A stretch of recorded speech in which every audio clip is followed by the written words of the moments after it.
እንደምን አላችሁ የተወደዳችሁ ተመልካቾች የወቅታዊ ዝግጅታችን ተጀምሯል። በዛሬው የወቅታዊ ዝግጅታችን ትኩረት አድርገን መረጃዎችን ወደ እናንተ የምናደርሰው የመከላከያ ሚኒስትር ኢንጂነር አይሻ መሐመድ ጋር የተለያዩ ጉዳዮችን በማንሳት ይሆናል። አጠቃላይ እንደ ሀገር ሰላምና መረጋጋትን ህዝባዊ ደህንነትን ከማስፈን አኳያ የተከናወኑ ያሉ ስራዎች ምንድን ናቸው፣ በቀጣይስ ምን ለመስራት ታስቧል የሚሉ ጉዳዮችን እያነሳን ነው ቆይታ የምናደርገው። አብራችሁን እንድትቆዩ እንጋብዛለን። የመከላከያ ሚኒስትር ኢንጂነር አይሻ መሐመድ ለጊዜውት እጅግ እናመሰግናለን። እኔም አመሰግናለሁ። ጥሩ፣ ወደ ቀዳሚው ሀሳባችን እንምጣና በተለይ ቀጠናውንም ጂኦፖለቲካ ሁኔታ በመረዳት መነሻ በማድረግ የሀገርን ሰላምና ደህንነት ለማስከበር ተጋላጭነትን ለመቀነስ እንደው የጸጥታና የደህንነት ተቋማት ዝግጁነት ምን ይመስላል፣ በተለይ የመከላከያ ሰራዊታችን ቁመና ምንድነው የሚመስለው የሚለው መነሻ እናደርገው።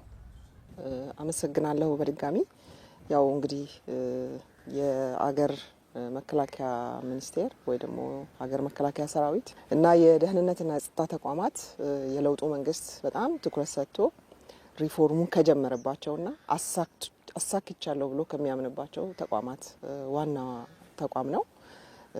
ምክንያቱም እንደምታወቀው ያለው ነባራዊ ሁኔታ በዓለም ደረጃ በአህጉራችን በቀጠናችን ያለው ጂኦፖለቲካል ሁኔታ ይሄንን ዝግጁነት የሚጠይቅ ተጋላጭነትን ለመቀነስ ካሉት ነባራዊ ሁኔታዎች ጋር ራስን አዛምዶ የሚሰራ ኃይል የሚፈልግም ስለሆነ ይሄን ዝግጁነት ለማምጣት ከስር መሰረቱ የለውጡ ጅማሮ ከጀመረባቸውና የለውጡ ገፊ ምክንያትም ተብለው ይነሱ ከነበሩ ተቋማት የህዝብ ሮሮ የነበረባቸው አገራዊ ተቋማትነታቸው እጅግ በጣም ተሸርሽሮ የነበረባቸው ተቋማት ስለነበሩ ከነዚህ ተቋማት የለውጡ መንግስት ሪፎርም እንደጀመረ እናውቃለን።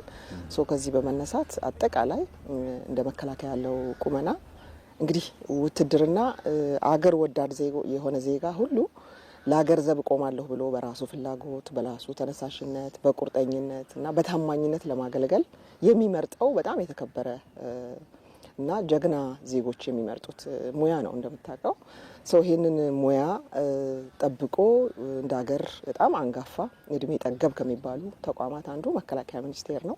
ከ100 ዓመት በላይ እድሜ ያስቆጠረ የተደራጀ ኃይል ያላት ሀገር ናት ኢትዮጵያ። ይነስም ይብዛም በተለያዩ መንግስታት የተለያየ ችግር ውስጥ የገባ ተቋም ቢሆንም አሁንም ቢሆን በትውልድ ቅብብሎች የተገነባ ተቋም ነውና ሺዎች ሞተው ሺዎች ቆስለው እየተቀባበሉ የገነቡት በትውልድ ቅብብሎች የተገነባ ተቋም ነው ብለን መውሰድ እንችላለን።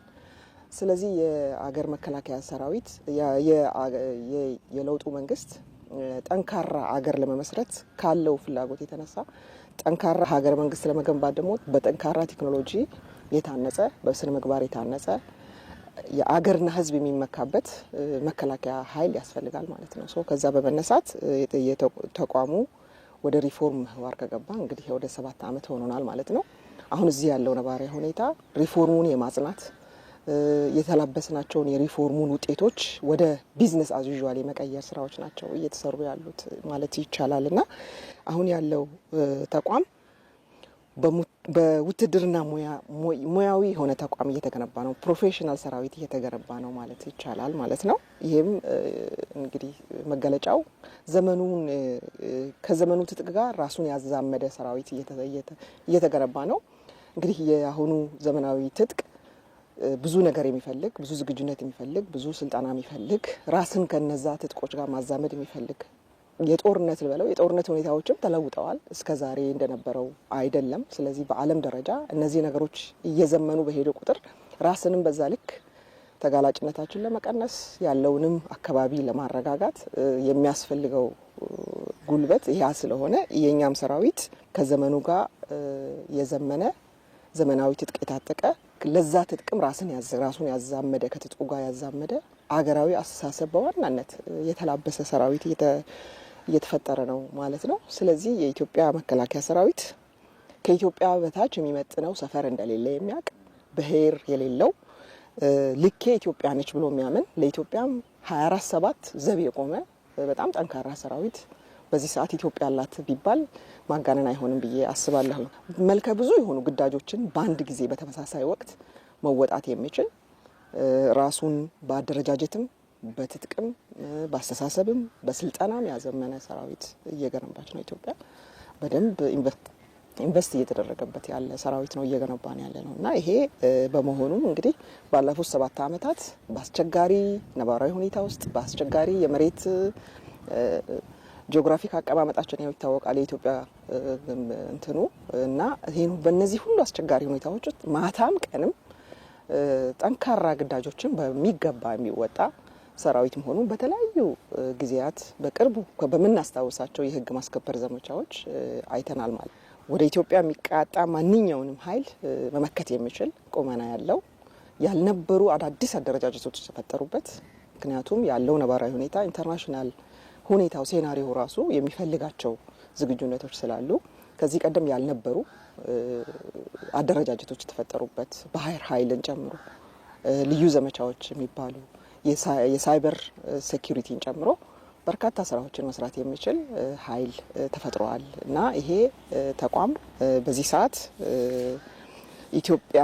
በኢትዮጵያ የመጣ ማንኛውንም ጠላት በጀግንነት መመከት የሚችል ቁመና ያለው ኃይል ነው ማለት ይቻላል ማለት ነው። በለውጥ ምክንያት የመከላከያ ሰራዊት የሀገር ዳር ድንበርን ከማስከበር ባለፈ በተለይ ውስጣዊ ችግሮች ሲፈጠሩ የሀገር ሰላምን ከማጽናት አኳያ ከፍተኛ ሚና ነው እየተወጣ የሚገኘውና በሀገሪቱ በተለያዩ አካባቢዎች ሰላማዊ የሆኑ እንቅስቃሴዎች እንዲፈጠሩ እየሰራቸው ያሉ ስራዎች ምን ይመስላል? በተለይ የህግ ማስከበር ስራው እንዴት ነው የሚገለጸው አሁን ላይ ያለው? በዚህም ደግሞ የመጣው ሰላማዊ ሁኔታ እንዴት ይገለጻል የሚለውን እናሳው እስኪ። የመከላከያ ሰራዊት ዋና ተልዕኮው የሀገርን ዳር ድንበርና ሉዓላዊነት ማስከበር ነው። ዋና ተልዕኮው ከውጭ የሚመጣ ጥቃትን መከላከል፣ የሀገርን ዳር ድንበር ማስከበር ነው። ሁለተኛው ተልዕኮ ደግሞ በህዝብ የተመረጠን መንግስት በኃይል ማፍረስ የሚፈልጉ ኃይሎች ካሉ ደግሞ ያንን ቆሞ አያይም። ያንን የሚመክት ሰላማዊ አገሪቷ ሰላም የሰፈነባት እንድትሆን የሚያግዝ ኃይል ነው። ይህን የሚያደርገው በክልሎች ፍቃድ ነው። ክልሎች ከአቅማቸው በላይ የሆነ ነገር በአካባቢያቸው በሚከሰትበት ጊዜ የመከላከያ ኃይል መጥቶ እንዲያግዛቸው ጥሪ ያቀርባሉ፣ ይጠይቃሉ። በዛ መሰረት በዋናነት በኦሮሚያና በአማራ ክልል በተከሰቱ የሰላም መደፍረስ እና የጸረ ህዝብ እንቅስቃሴዎች የክልሉ መንግስታት ባቀረቡት ጥያቄ የመከላከያ ሰራዊት ባለፉት 2 ዓመታት የተለያዩ የሰላም ማስከበር ስራዎችን እየሰራ ይገኛል። በዚህም ምክንያት ሁልጊዜ የሰራዊታችን አመራሮች እንደሚገልጹት በአካባቢው የነበሩ ነባራዊ ሁኔታዎች በሰዓቱ የነበሩበትን ሁኔታ ሁላችንም እንረዳለን። በዚህ ሰዓት ግን እነዚህ ሁኔታዎች ወደ ነበሩበት የተመለሱባቸው ቦታዎች በጣም ሰፊ ናቸው። በተነጻጻሪ አካባቢዎቹ ሰላምና መረጋጋት የሚታይባቸው፣ ህዝብ ተረጋግቶ ወደ ልማት ስራ የገባባቸው ሁኔታዎች ናቸው ያሉት። ሰራዊቱ እንግዲህ ባለበት አካባቢ እነዚህን ጸረ ሰላም ኃይሎች ከህዝቡ የመነጠል ማንነታቸውን የማጋለጥ አስፈላጊ ሲሆንም ከህዝብ ጋር በመሆን ከአካባቢው ጸጥታ አካላት ጋር በመሆን ከፌዴራል ፖሊስ ጋር በመሆን ኮማንድ ፖስቱን በመከላከያ ኃይል እየተመራ እነዚህ በጥፋት ውስጥ የነበሩ ታጣቂዎች ወደ ሰላማዊ ኑሮ እንዲመጡ ቤተሰቦቻቸውን ህዝብም ጋር በመግባባት የተለያዩ ስራዎችን የአካባቢውን መስተዳድሮች በመደገፍ ወደ ሰላም እንዲመጡ የማድረግ ስራ በስፋት ተሰርቷል። ስለዚህ በተነጻጻሪ በተሻለ ቁመና ላይ ነው አሁን እነዚህ አካባቢዎች ያሉት ማለት ይቻላል። እንደ ማንኛውም ህዝብ ወደ የዕለት ተዕለት ስራቸው መመለሳቸውን እናውቃለን። በዛ ላይ ደግሞ እነዚህ ኃይሎች ሲታዩ በውስጥ ቅራኔ፣ በተለያየ መከፋፈል፣ አላማቸው አንድ ባለመሆኑ እንደገና ደግሞ እነዚህ የሚፈልጉት ነገርም በትክክል ኮይን ያላደረጉ ኃይሎች ስለሆኑ እነዚህ ጸረ ሰላም ኃይሎች ለህዝቡ የማይበጁ መሆናቸውን እነሱም እንዲረዱ ማህበረሰቡም ይሄንን አውቀው ለነሱ ያው በነበረው ኮርኳሪ አጀንዳ በማቀበል ስለነበረ እንትኑን የሚያደርጉት ይሄንን ለማስተካከል መከላከያ ሰራዊቱ በየቦታው ሆኖ የአካባቢውን መስተዳድሮች እየደገፈ ከሌሎች የጸጥታ ኃይሎች ጋር እየተጋገዘ እነዚህ አካባቢዎች ወደ ሰላማዊ ኑሮ እንዲመጡ እየተደረገ ነው ያለው።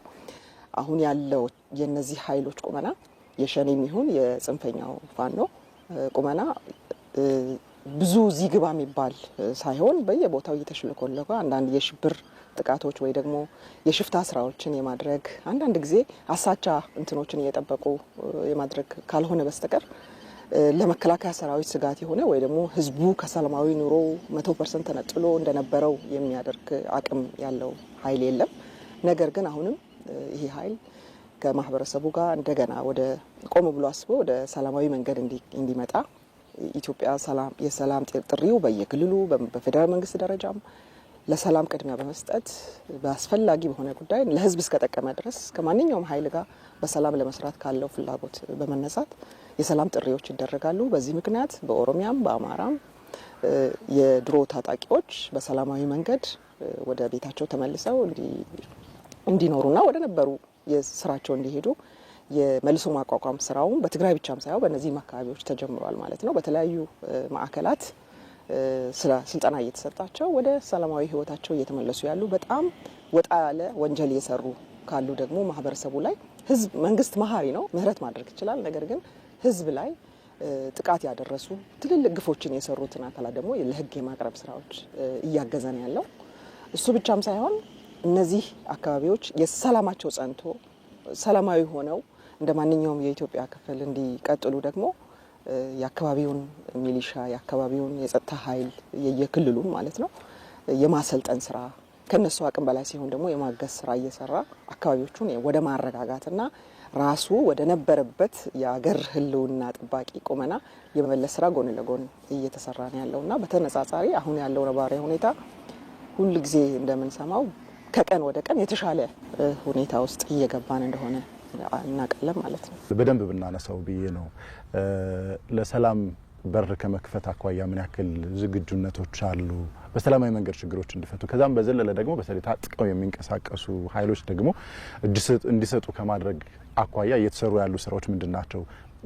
በዋናነት እየተመዘገቡ ያሉ ለውጦች በዚህ ረገድ ምንድናቸው? በተለይም ደግሞ በተለያዩ አደረጃጀቶች እንዲገቡና የአቅምም እንዲሆኑ ከማድረግ አኳያ እየተሰሩ ያሉ ስራዎች ምንድናቸው የሚለውን ብናነሳ እንግዲህ ቅድም እንዳልኩት የክልል መንግስታትም ሆነ የፌዴራል መንግስቱ ለሰላም በሬ ክፍት ነው። ለኢትዮጵያ እስከጠቀመ ድረስ ለኢትዮጵያ ሕዝብ እስከጠቀመ ድረስ ራስን ከፍ ብሎ አይቶ ወደ ኋላ ተመልሶ ሰላማዊ ሁኔታ እዚህ ሀገር ላይ እንዲኖር ሰላም ኪሳራ የለውም ትርፍ ብቻ ነው ያለውና ለሰላም ያለውን ሁኔታ ሰላም ደግሞ ከእያንዳንዳችን የሚመነጭ ጉዳይም እንደመሆኑ በሰላማዊ መንገድ ተመልሰው ወደ ነበረው ህይወታቸው እንዲመለሱ ጥረቶች እየተደረጉ ይገኛሉ። ብዙዎቹ የገቡ አካላት ውይይት ይደረጋልና ብዙ ጊዜ የሚያነሱት የነበረው የችግሩ አነሳስ የፈጠረባቸው ነገር አለ። ስለዚህ ይሄንን ልክ አለመሆኑን በመረዳት ይሄ ነገር እነሱ እንታገልልሃለን ለሚሉት ህዝብ የፈጠረው ጠባሳ ብቻ መሆኑ ጥላቻ ቅራኔ ብቻ መሆኑ እና ምንም የተጠቀመው ያ እታገልልሃለሁ የሚለው ህዝብ ትምህርት ቤት ተዘግቶበት የጤና አገልግሎት የማያገኝ እንደ ሁሉም ማህበረሰብ ወደ እርሻ ኑሮ የማይመለስ አራሽ ህዝብ ነው እነዚህ አካባቢዎች ላይ ያለው። ኢትዮጵያ በርካታ ምርት ከምታመርትባቸው አካባቢዎች ናቸው እነዚህ አካባቢዎችና ይሄ ሁሉ ተነፍጎት ከማህበረሰቡ ሰቆቃና ችግር ውጪ ምንም ትርፍ የሌለው ነገር መሆኑን አንደርስታንድ ማድረጋቸውንና ይሄንን ደግሞ ወደ አስፈላጊ ወደ ሆነ የሀገር አቅም መተው መካስ እንደሚፈልጉ ያነሳሉና በዚህ ምክንያት ስልጣና በአግባቡ ተሰጥቷቸው አስፈላጊ የሆነ የኑሮ ሁኔታ ተመቻችቶላቸው ወደ የክልሎች ጸጥታ ኃይሎች የሚገቡ ኃይሎች ሁሉ እስከ ማግኘት ተደርሰዋል ማለት ነው በእነዚህ ክልሎችና እሱ ብቻም ሳይሆን እንደ ሀገር ወጣቶቻችን ተስፋ ቆርጠው በስራ ማጣት በተለያየ ምክንያት ወደ እነዚህ አይነት አካላት እንዳይሄዱ እንደ ሀገር ትልቅ የስራ እድል ፈጠራ ስራዎች ይሰራሉ። በጣም ትልልቅ መሰረተ ልማት ግንባታዎች አሉ። እንግዲህ እንደምናውቀው ኦልሞስት ኢትዮጵያ እንደገና እየተሰራች ያለች ሀገር እስክትመስል ድረስ ነው የመሰረተ ልማት ግንባታው እየተሰራ ያለውና የወጣቱ ወደ እንደዚህ አይነት አልባሌ ነገር እንዳይሄድ እየተሰራ ያለው አገራዊ ስራ ቀላል አይደለም። በሺዎች የሚቆጠሩ ወጣቶች ናቸው ከነዚህ አካላት እየተነጠሉ ራሳቸውን የተሰጣቸውን የሰላም ጥሪ ተቀብለው ወደ እንትን እየመጡ ያሉት። እሱ ብቻም ሳይሆን በውጊያም በተለያየ ግጭት ውስጥም ሆነው ተማርከው ከመጡም በኋላ ምን ያህል መሀሪ መንግስት እንዳለ ምን ያህል ያለውን ሁኔታ ለማርገብ ፍላጎት በዚህኛው ሳይድ እንዳለም የሚረዳ ኃይል ነው ያለው። ያው እንግዲህ ወንድሞቻችን ናቸው በሚል ያለምንም መሳቀቅ መጥተው እንደገና ወደ ሰላማዊ ኑሯቸው የሚመለሱ አካላትም በጣም ብዙ ናቸው። ይሄ የክልሉ መንግስት በራሱ ጊዜ የሚሰራው አለ። የፌዴራል መንግስትም በተቀረጸው በዲዲአር ኮሚሽን እየተሰራ ያለ በርካታ ስራ አለ። እዛ ላይ በቆይታቸው በጣም በርካታ ስልጠናዎች ከነበሩበት ትራውማ እንዲወጡ የሚያደርግ ስልጠናዎች ይሰጧቸዋል።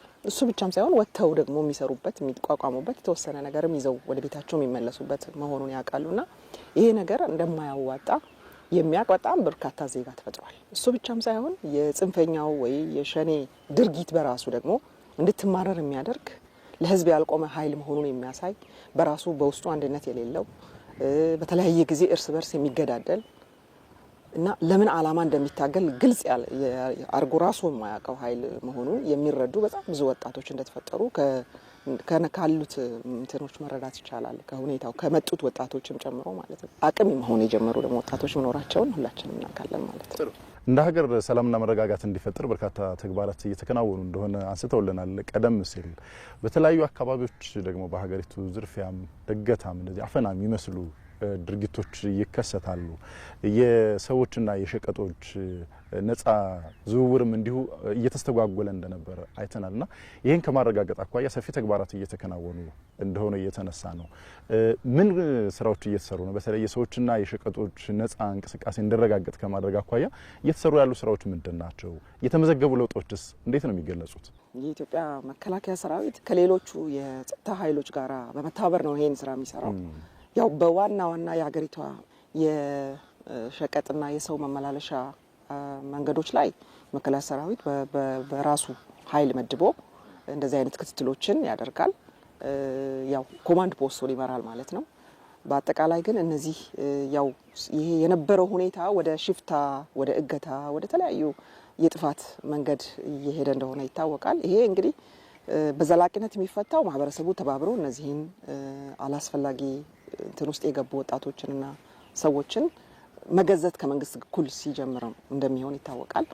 ስለዚህ ይሄን እንዲያደርግ ህዝቡ የተማረረ መሆኑን፣ እነዚህ ነገሮች እንዲቀጥሉ እንደማይፈልግ፣ ሰላም አማራጩ እንደሆነ በሰላማዊ ሰልፍ በእነዚህ ሁለት ክልሎች በጣም ብዙ ሚሊዮን ህዝብ ወጥቶ የገለጸበት ጊዜ ቅርብ እንደሆነ እናስታውሳለን። እና ሰራዊቱ እንግዲህ ከሌሎች የጸጥታ ኃይሎች ከክልል ፖሊስ፣ ከፌዴራል ፖሊስ፣ ከሌሎች ኃይሎች ጋር በመሆን ሚሊሻን ጨምሮ እነዚህን ነገሮች ለመከላከል ጥረት ያደርጋል።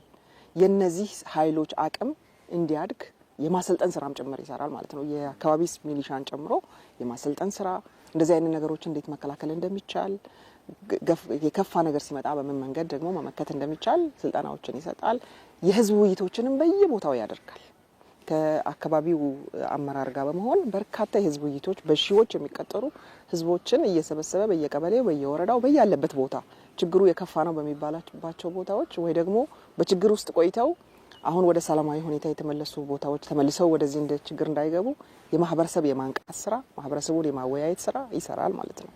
አንድ ጊዜ እንደውም እንደምናስታውሰው የዚህ ተቋም ጀነራል መኮንኖች በክልሉ በሙሉ ተበትነው አጠቃላይ የህዝብ ውይይት ህዝብና የሰራዊቱ አመራር ውይይት የተደረገ መሆኑን እናውቃለንና ትልቅ ውጤት ያመጣ እንደሆነ ነው ያለኝ መረጃ ማለት ነው እሱ።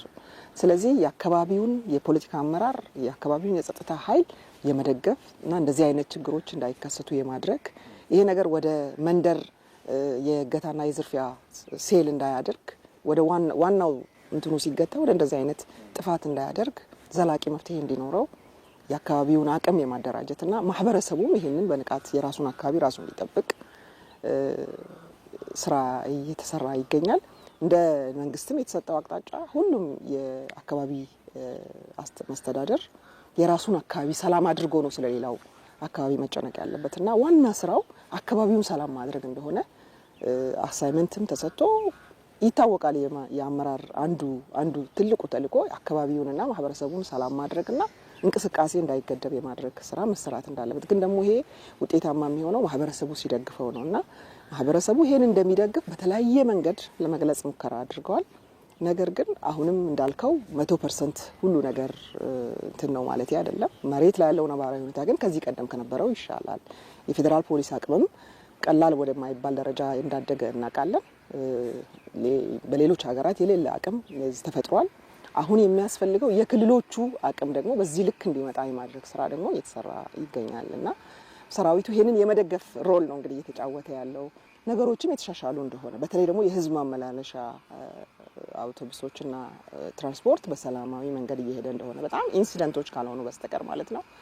ትልልቅ የሚባሉ አገራዊ ፕሮጀክቶችም በሰላም ባሰብነው ጊዜ የተጠናቀቁ እንደሆነ ይሄ እየሆነ ያለው ሰራዊቱ በከፈለው መስዋዕትነት ነው። እንደምታውቀው በጣም ትላልቅ የሚባሉ ከጅቡቲ ተነስቶ ህዳሴ ግድብ አንድ ትልቅ የዛ ማቴሪያል ለማድረስ የሚወስደው ጊዜ ከ2 ወር በላይ ሊሆን ይችላል። ሰራዊቱ በእግሩ ጭምር ያንን እያጀበ የሚያደርስበት ሁኔታዎች ሁሉ ተፈጥረው እንደነበር፣ አሁን ግን ነገሮችን እየተቀባበለ ማድረስ እንደተቻለ፣ ማዳበሪያም ቢሆን ከወትሮ በጣም በበዛ ቁጥር ነው በአማራ ክልል ዘንድሮ የተሰራጨው። ይሄ የሚያሳየው የተሻለ የሰላም ሁኔታና የማቴሪያል ሞቢሊቲ እንዳለ አንዱ ማሳያ አድርጌ ነው እኔ የምወስደውና የተሻለ ቁመና ላይ እንዲሆን ጥረት እየተደረገ ነው።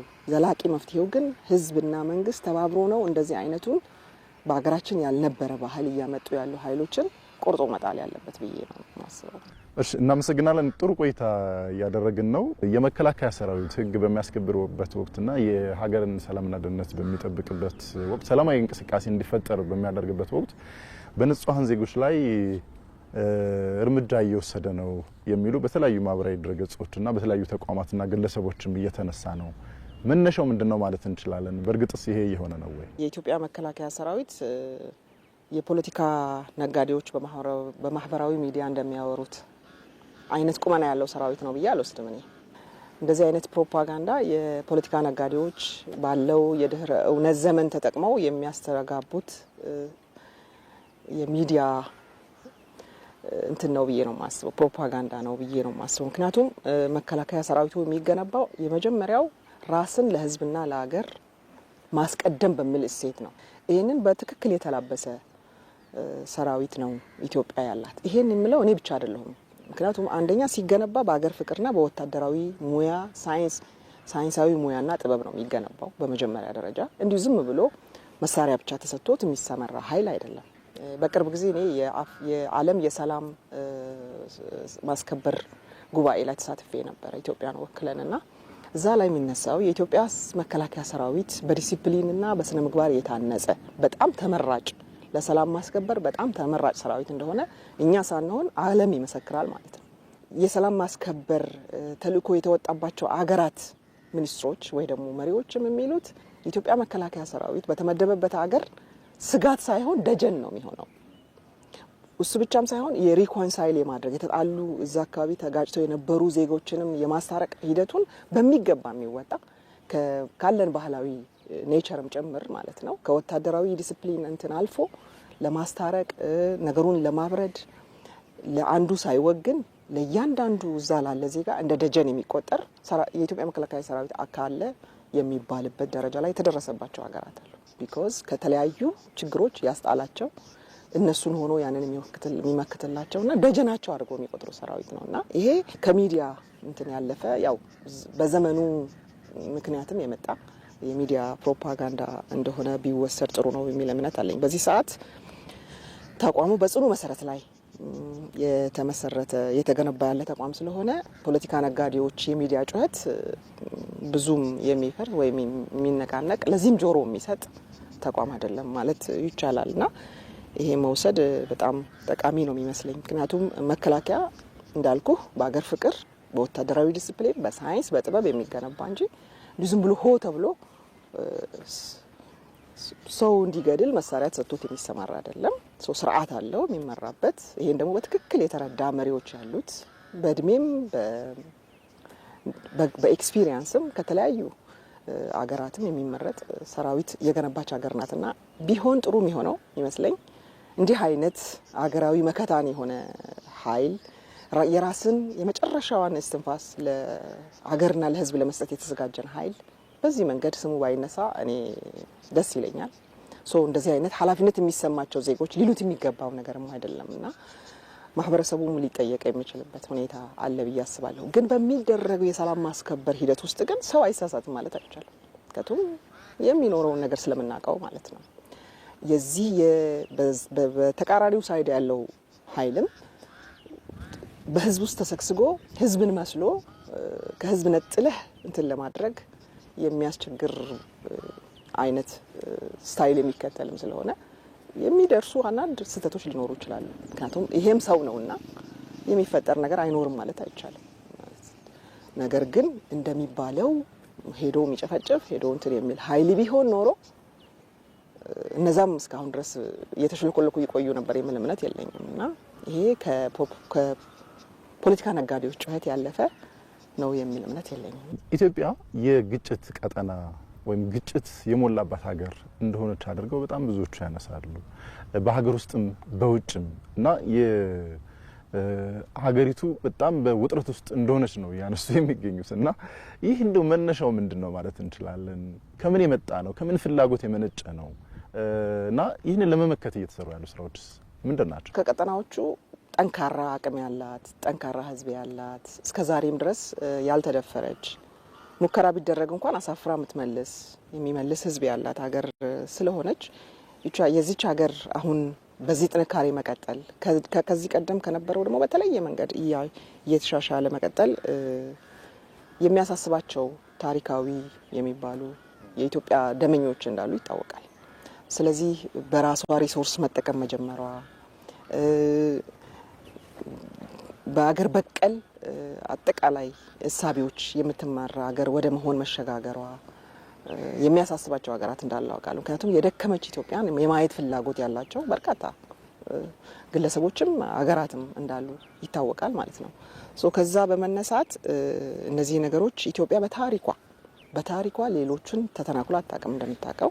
ነገር ግን በሌሎች ወደ ኢትዮጵያ የሚቃጡ ትንኮሳዎችን ግን እንዴት አድርጋ በምን መልኩ በአስተማማኝ መልኩ እንደምትመልስ ይታወቃል ማለት ነው። ከታሪክም አሁንም ካለ ነባራዊ ሁኔታ ይሄ በደንብ የሚታወቅ ነገር ነውና ይሄን ማድረግ በማይቻልበት ሁኔታ ደግሞ አሁን ያለውን የዓለም አውድ ተጠቅሞ ያለውን የሚዲያ አውድ ተጠቅሞ እንደዚህ አይነቶችን ነገሮች የማድረግ ፍላጎት እዚህም እዛም ይታያል ማለት ነው።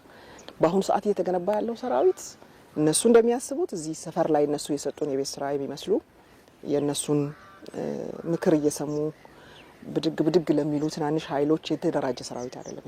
ይሄ ሰራዊት በማንኛውም የተሳሳተ ስሌት ኢትዮጵያን ለመንካት ወይ ደግሞ ለመድፈር ብሔራዊ ጥቅሟን ለመንካት ለሚፈልጉ ኃይሎች በአስተማማኝ ሁኔታ እየተገነባ ያለ ሰራዊት እንጂ ቤታችን ውስጥ ላሉት ዛም እዚህ ለሚታዩ ትንንሽ ነገሮች የሰፈር ሚሊሺያ በቂ ነው። እያሰለጠን ነው እያዘጋጀ ነው። ራሱን በራሱ መከላከል የሚችል ህዝብም አለን ፎር ዛት ማተር። ስለዚህ አንዳንዶቹ እንደሚያነሱት ኢትዮጵያ ውስጥ በዚህ ሰዓት አንዳንድ ብሔረሰቦች ስም እየጠራ የሃይማኖት እንትን እያረግ የኢትዮጵያ ህዝብ እርስ በርስ ለማባላት የሚነሱ ንግግሮች ወይ ደግሞ አነጋገሮች እኔ የተበሉ ቅቦች ናቸው ብዬ ነው ማስበው። በዚህ ሰዓት በዚህ መንገድ የሚታለል ህዝብ ያላት ሀገር አይደለችም ኢትዮጵያ፣ ኖሯትም አያውቅም። ምንድነው እንትኔ ይሄ ነገር ብዙም የሚጠቅም አይደለም። እኛም በዛ ልክ ለነሱ መልስ ለመስጠት አይደለም አሁን እኔ እየተናገርኩ ያለሁት። ነገር ግን ይሄ ነገር በዚህ ከቀጠለ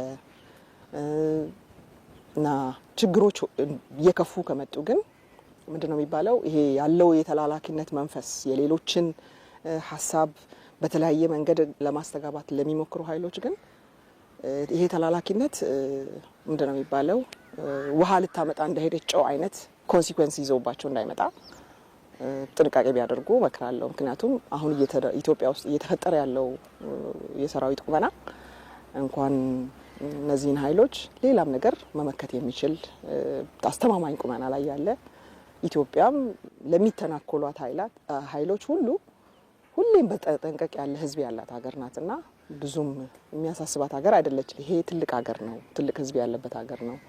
በዚህ ሰዓት ያለው ቁመና ደግሞ በጣም አስተማማኝ ነውና ቆሞ ማሰብ የሚጠቅም ነው ይመስለኝ። እንትኑ ያን ያክል እዚህ ግባ የሚባል ነው የሚል እምነት የለም። ጥሩ። እንደ ሀገር እየመጣ ያለውን ሰላማዊ ሁኔታ ህዝቡ እንዴት እየተረዳው ነው ማለት እንችላለን? ማህበረሰቡን በደንብ እንዲገነዘበው እየተሰሩ ያሉ ስራዎችስ ምንድናቸው? ማህበረሰቡ በተለይ ደግሞ በችግሩ ባለባቸው አካባቢዎች ያለው ማህበረሰብ ይረዳል ምን ማለት እንደሆነ አሁን እኔ የምናገር። ነገር ግን እንዳልኩ ዘመኑ የድህረ እውነት ዘመን ስለሆነ በጣም አላስፈላጊ መረጃዎች በአጭር ጊዜ የሚዳረሱበት የሚናፈሱበት ጊዜ ስለሆነ እኛም የሰራናቸውን ስራዎች እያደረግን ያለናቸውን ነገሮች በፍጥነት ለህዝብ ተደራሽ በደንብ ባለማድረጋችን የተነሳ ምናልባት ብዥታ ያለባቸው አካላት ሊኖሩ ይችላሉ።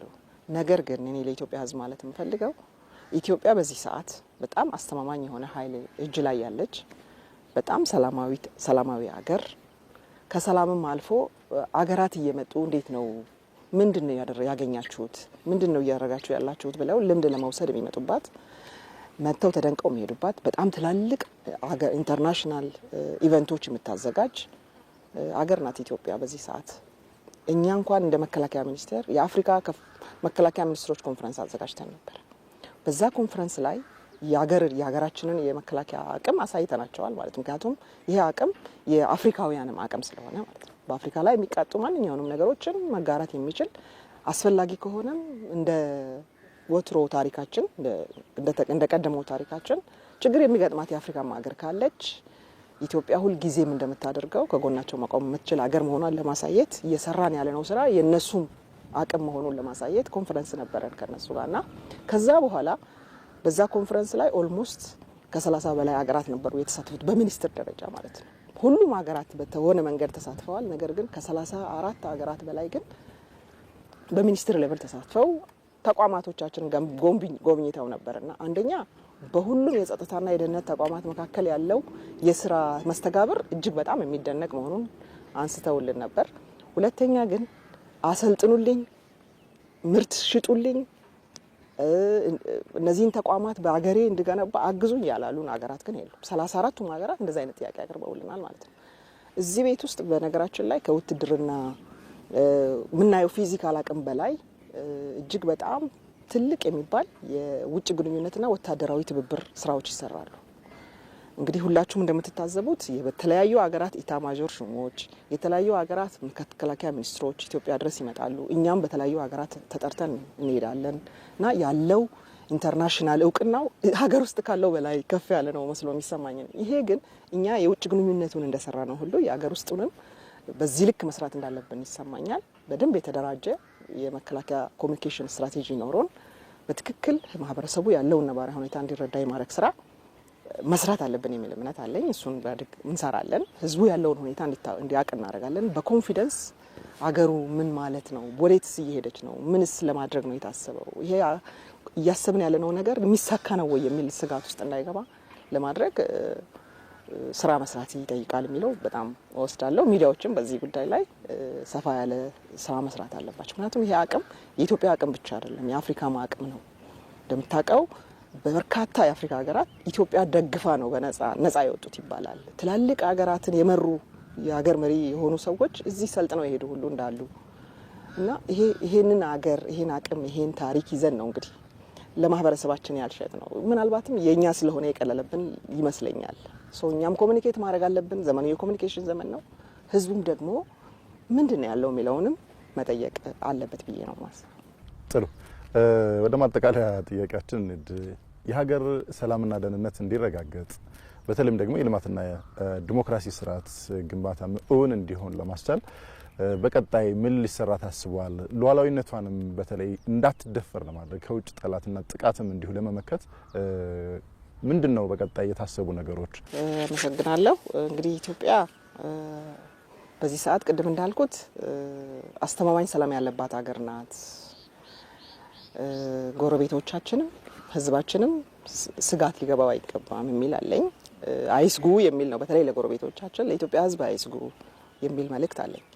እንደ ሀገር ግን እየሰራን ያለ ነው ስልጣናውን ቅድም አንስቻለሁ። የአደረጃጀት ማዘመኑን፣ የአሰራር ስርዓቶችን ፕሌስ ማድረጉን፣ አጠቃላይ ስራዎች በህግና በስርዓት እንዲመሩ የማድረግ ስራ ኦልሞስት የተጠናቀቀበት ተቋም ነው። አሁን የተጀመሩ ስራዎችን የማስቀጠል የማጽናት ወደ ፕሮዳክቲቪቲ የማስገባት ስራ ነው።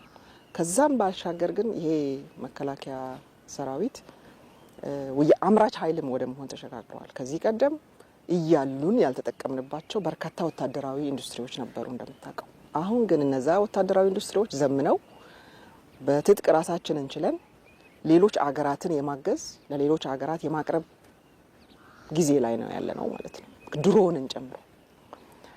እሱ ብቻ ሳይሆን አጠቃላይ የሰራዊቱን ጤንነትና ደህንነትም ለመጠበቅ በርካታ የጤና ተቋማት ያሉት የጤና ባለሙያዎችንም ራሱ እንትን እያደረገ ያለ እያመረተ ያለ ተቋም ነው። ምን ፈልጋቸውን አጠቃላይ ወታደራዊ ሙያዎች ብቻ ሳይሆን አስተዳደራዊ ሙያዎችን፣ ቴክኒካል ሙያዎችንም ዩኒቨርሲቲው እያመረተ ያለበት ሁኔታ ነው ያለው። የራሳችን ዶክተሮች የተቋሙ ማለት ነው። ይህንን ተቋም መቀላቀል የሚፈልግ ማንኛውም ዜጋም ተምሮ የሚማርበት ነገር ግን በዋናነት ደግሞ የሰራዊቱ አባላት የሚማሩባቸው በርካታ ትምህርት ቤቶች፣ በርካታ ዩኒቨርሲቲዎች፣ በርካታ ኮሌጆች ያሉት ከሊደርሺፕ እስከ ቴክኒካል እንትን ድረስ ያለው እሱ ብቻም ሳይሆን ሾፌሮችን፣ ኦፕሬተሮችን፣ ኤሌክትሪሻኖችን፣ ሳኒቴሪያንስ እነዚህ በአጠቃላይ በኢትዮጵያ ውስጥ በጣም ስካርሲቲ ያለባቸው ነው የጥገና ባለሙያዎችን በሙሉ የማሰልጠን የሚችሉ ትልልቅ ኮሌጆች ያሉት ተቋም ነው። ይሄ 14 ኮሌጆች አክቲቭሊ በዘመናዊ መንገድ ሰው ያሰለጥናሉ ማለት ነው። ከዛ ወጥተው ደግሞ የሚተማሩባቸው ትልልቅ ኢንዱስትሪዎች ያሉት ተቋም ነውና ይሄ ተቋም ዛሬ በራሱን ከመቻል አልፎ ለሌሎች ሀገራት ወደ የማቅረብ ጥያቄ ላላቸው ፍላጎት ላላቸው ሀገራት የማቅረብ ቁመና ላይ ደርሷል ማለት ነው። ክቡር ጠቅላይ ሚኒስትራችን በፓርላማ ፊት እንደተናገሩት ዛሬ እኛ ለራሳችን ሳይሆን ገበያ ፈልጉልን እንዳሉት ማለት ነው። የገበያ ችግር ኖሮ አይደለም፣ ግን ደግሞ እኛ ምን ያህል አስተማማኝ ደረጃ ላይ እንዳለን ለማሳየት ነው። እሱ ብቻም ሳይሆን የአየር ኃይላችንን ስትመለከት በጣም በሚገርም ሁኔታ ዘምኖ ያለ ኢንተርናሽናሊ ሪኮግናይዝድ የሆነ አገራት የኔን ኃይል አሰልጥንልኝ እየተባለ በየቦታው የሚፈለግ በጣም ብዙ ኢንተርናሽናል ተማሪዎች በየኮሌጁ በየተቋሙ አሉን ማለት ነው። ስለዚህ እየተሰራ ያለው ስራ ከተቀመጠው እንትን ቀድሞ እየተሳካ ያለበት፣ ምክንያቱም መከላከያ በባህሪው መስራት የምትፈልገውን ነገር ብቻ የምታሳየው እንጂ እሺ ብሎ በስራ የሚለግም ኃይል አይደለም። ምክንያቱም ከዛም በላይ ነፍሱን ለመስጠት የተዘጋጀ ኃይል ስለሆነ ማለት ነውና ወርክ ፎርሱ በጣም ዲሲፕሊንድ በጣም ፕሮዳክቲቭ ወርክ ፎርስ አለ እዚህ።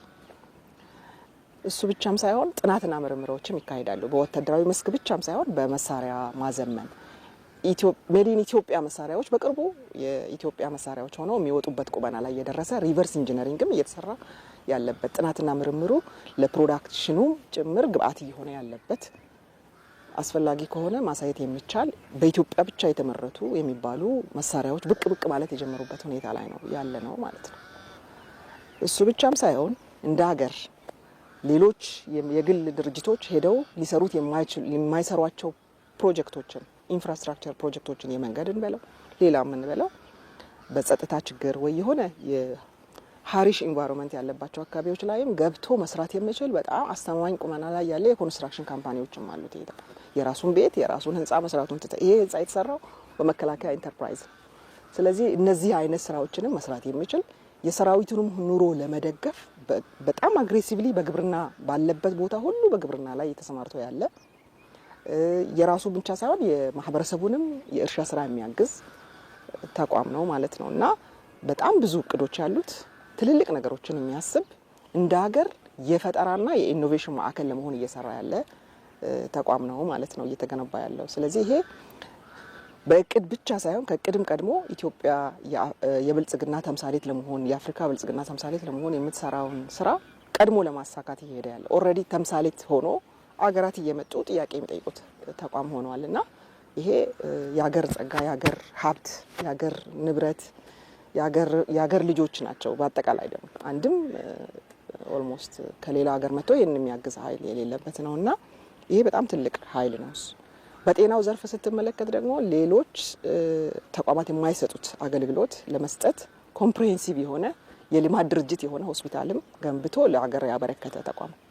እዛ ተቋም ላይ ወደ ውጭ ሀገር ሄደው ሲታከሙባቸው የነበሩ ችግሮች አሉ፣ በሽታዎች አሉ አይደለም። ሁሉ ዶላር እያወጣን ሰዎች ባንኮክ፣ ህንድ፣ ሌላ ሀገር የሚሄዱባቸው በሽታዎች እዚሁ ለማከም ዝግጅቱን ጨርሶ ወደ ተግባር እየገባ ያለ በጦርነት የተለያየ ጉዳት የደረሰባቸውን ልጆች በሙሉ እያከመ ሂፕ ሪፕሌስመንትን ጨምሮ እየሰራ ያለ ተቋም ተፈጥሯል ማለት ነው። ለሀገርም አንዳንድ ትልልቅ የሌሉ ተቋማትን እስከ ማበርከት የደረሰ ተቋም ነው። እንግዲህ በዚህ ሁሉ አለመረጋጋት በሚባለው የኢትዮጵያ የሰላም እጦት ውስጥ እየተባለ ነው እንግዲህ የተሰራ ያለውና ያለው ነገር ቀላል የሚባል አይደለም።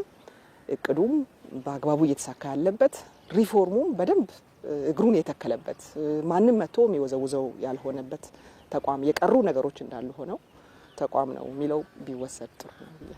ጥሩ። የመከላከያ ሚኒስትር ኢንጂነር አይሻ መሐመድ ለውድ ጊዜዎት እጅግ በጣም እናመሰግናለን። የተወደዳችሁ ተመልካቾች የዛሬው ወቅታዊ ዝግጅታችን በዚህ ተጠናቋል። ስለነበረን ጊዜ እናመሰግናለን። ይህንን ወቅታዊ ዝግጅት በማዘጋጀትና በማቅረብ አብራችሁ ቆይታ ያደረኩት አብዮት ይግዛው ነበርኩ። ጤና ይስጥልኝ።